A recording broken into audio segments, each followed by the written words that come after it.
भारत में चक्रवर्ती सम्राट उसे कहा जाता है जो पूरे संपूर्ण भारत और विश्व में राज करता है।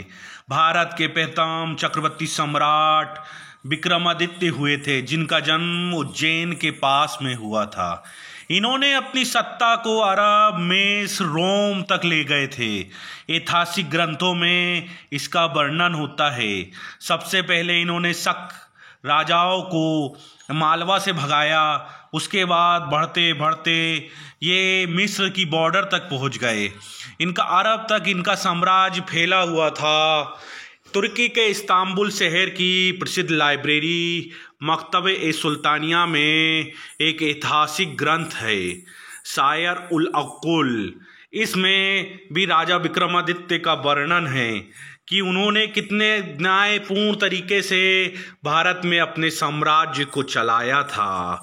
आप कल्हड़ की यदि राजतरंगिणी भी पढ़ते हैं तो भी उसमें कश्मीर में जो हाहाकार मचा था उसको संभालने के लिए भी विक्रमादित्य ही गए थे।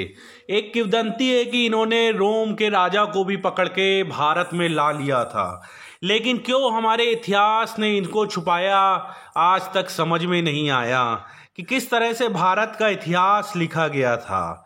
3000 वर्ष बीतने के बाद भी विक्रम बेताल की कहानियाँ और सिंहासन पच्चीसी और न्यायपालिका का विक्रमादित्य का सिस्टम आज भी चलता है। विक्रम संवत हर भारतीय मानता है।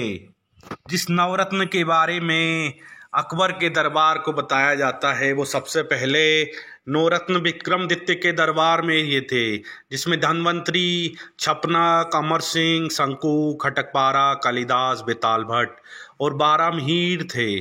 कालिदास महान कवि और बारामीर प्रमुख ज्योतिषी थे। बेताल भट्ट एक धर्माचार्य थे।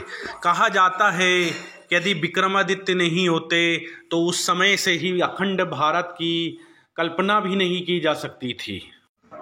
अभी समय है कि हमें विक्रमादित्य की महान शासन को लोगों की नज़रों में लाना चाहिए। कैसा लगा दोस्तों वीडियो? अखंड भारत, एक भारत।